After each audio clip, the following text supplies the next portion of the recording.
There's a race happening inside the human body right now, in tens of thousands of people around the world. It's a race against a microscopic killer, a bullet-shaped virus on a one-way trip to the brain. And here's the terrifying part. Once the starting gun of symptoms fires, that race is almost always lost. This is the story of rabies, a disease that's been a symbol of primal fear for millennia, and why, despite having a life-saving solution for over a century, it remains one of medicine's most formidable challenges. The name itself comes from the Latin word rabere, meaning to rage. The first written record of it is from Babylon, over 4,000 years ago.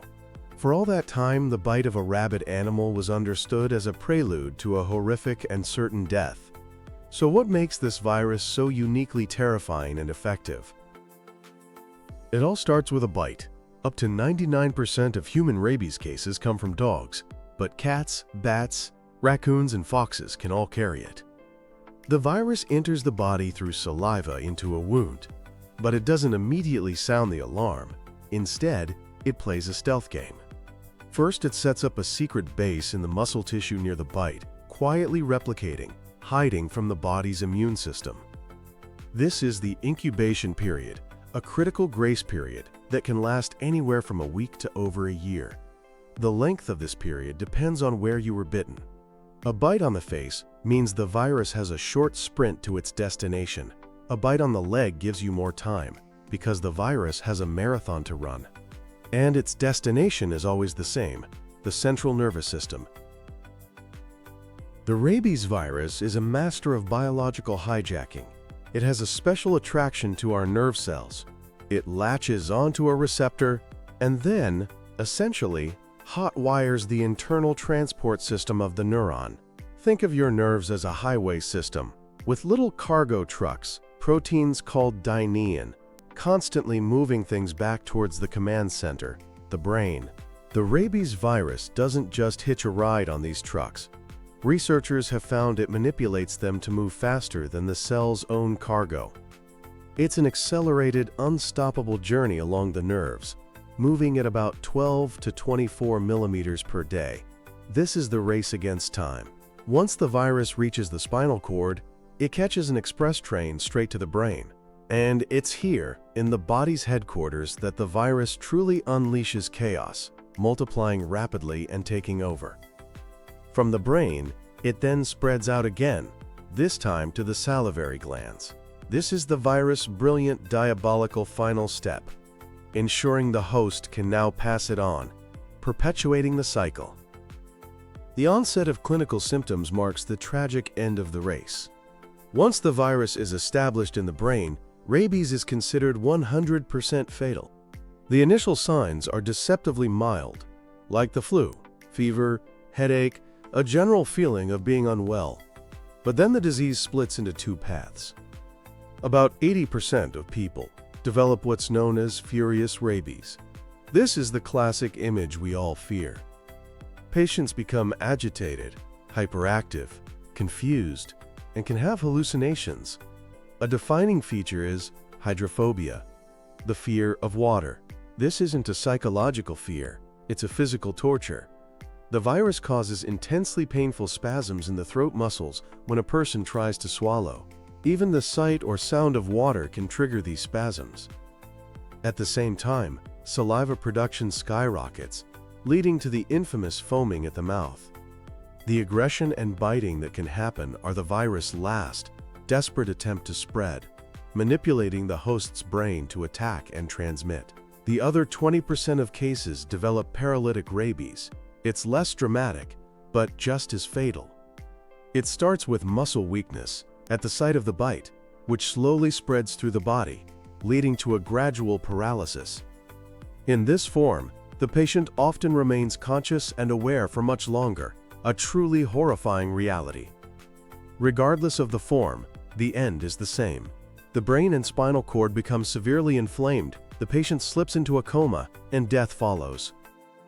For most of history, that was the entire story. A bite, a terrifying decline, and death. People tried everything, From burning wounds with hot pokers to applying so-called mad stones believed to draw out the poison, nothing worked.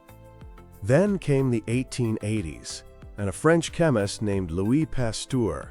He had already developed vaccines for other diseases by using weakened versions of the pathogens. He turned his attention to rabies, working with his colleague Émile Roux. They figured out how to weaken the rabies virus by drying the infected spinal cords of rabbits. On July 6, 1885, a 9-year-old boy named Joseph Meister was brought to Pasteur. He had been mauled by a rabid dog, with 14 bites. He was certain to die. Pasteur made a historic gamble. He administered his experimental vaccine to the boy. Over 10 days, Joseph received 13 injections, each one containing a slightly stronger version of the virus, training his body to fight it. And it worked. Joseph Meister lived. This was the birth of post-exposure prophylaxis, or PEP, the first effective treatment for a rabies exposure, and a foundational moment for modern immunology. Today's PEP is a refined version of Pasteur's principle, and it is virtually 100% effective at preventing rabies if given promptly. It's a 3-step attack. First, immediate and thorough wound care.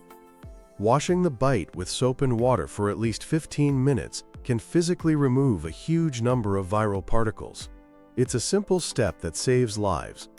Second, for anyone not previously vaccinated, a dose of rabies immunoglobulin, or RIG. This is a shot of pre-made rabies antibodies that are injected directly into and around the wound. It provides immediate, passive immunity, like sending in a special forces team to neutralize the invaders at the entry point before they can start their journey. Third, a series of rabies vaccine doses, typically 4 shots over 2 weeks. This stimulates your own body to create its own long-lasting army of antibodies. It takes about 7 to 10 days for this to kick in, which is why the immunoglobulin is so crucial to bridge that gap. When done correctly, this process works. In countries like the United States, there have been no recorded failures of modern PEP. So this leads to the central, maddening paradox of rabies. If it's a 100% preventable disease, why do an estimated 60,000 to 70,000 people still die from it every single year? The answer is that the race against the virus is often overshadowed by a race against poverty and distance. Over 95% of all human rabies deaths occur in Asia and Africa. The disease disproportionately affects poor, rural communities, and children under 15 are the most common victims. The first hurdle is cost. A full course of PEP can cost over $100. For a family living on $1 or $2 a day, that's a catastrophic, impossible expense. The global economic burden of rabies, including lost income from premature death, is a staggering $8.6 billion annually. The second hurdle is access. In many rural areas, the nearest clinic, with a reliable stock of the vaccine and the all-important immunoglobulin, might be a day's journey away, over terrible roads. These delays can be fatal, and even if a person makes it to a clinic, they might face shortages. Sometimes, even when PEP is available, protocols aren't followed perfectly. The wound isn't cleaned properly, or the immunoglobulin isn't injected correctly around the wound site, or the patient can't afford to return for the complete series of shots. Any of these breaks in the chain of defense can give the virus the opening it needs to win the race. But what about the people who are too late? What happens when symptoms appear? This is the final frontier of rabies research, the desperate search for a cure. It's so difficult because the virus is a master of defense. Once in the brain, it's protected by the blood-brain barrier, a selective filter that keeps most drugs out. The rabies virus seems to not only sneak past this barrier, but then lock it down from the inside. It also suppresses the body's immune response, preventing the alarm bells from ringing. In 2004, there was a flash of hope. A teenager in Wisconsin named Jana Gies survived symptomatic rabies without having received a vaccine beforehand. Her doctors tried a radical experimental treatment that became known as the Milwaukee Protocol. The theory was that the virus doesn't cause irreversible brain damage, but rather a temporary severe dysfunction. So they placed her in a medically induced coma to protect her brain, to basically shut it down, while hitting her with a cocktail of antiviral drugs. The hope was that this would buy her immune system enough time to finally catch up and clear the virus. Gina's survival was hailed as a miracle. But attempts to replicate the Milwaukee Protocol have been overwhelmingly unsuccessful. Out of dozens of patients treated since, only a handful have survived, and many of them with severe permanent brain damage. The medical community is now deeply divided on whether it works at all, or if the few survivors were infected with a weaker strain of the virus or had an unusually strong immune response. The search for a reliable cure continues, but for now, it remains one of medicine's most elusive goals. Given the near impossibility of winning the race once it's begun, the most effective strategy is to prevent the race from ever starting. This means tackling rabies at its source, the animals that carry it. Since dogs are responsible for 99% of human cases, the single most effective intervention is mass vaccination of domestic dogs. The science is clear. If you can vaccinate 70% of the dog population in an area, you can break the chain of transmission and effectively eliminate the threat to humans. This strategy has successfully wiped out dog-mediated rabies in North America and Western Europe. But in the low-income countries where it's most needed, organizing and sustaining these campaigns is a massive logistical and financial challenge.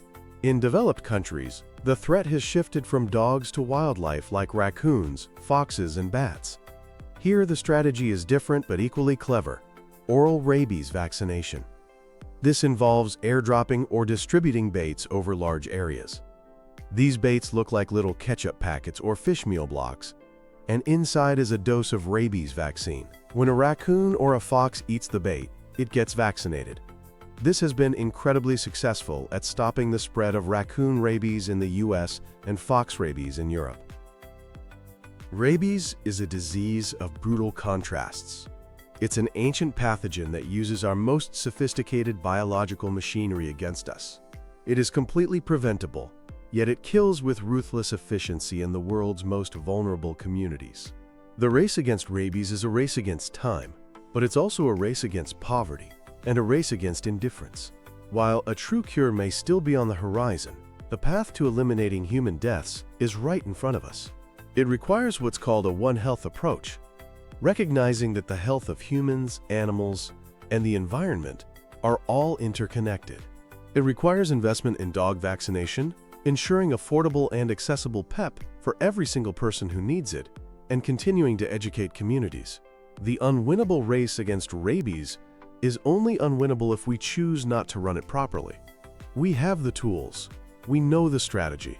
By strengthening our defenses and closing the gaps, we can ensure that one day, the terror of rabies is finally and permanently a thing of the past.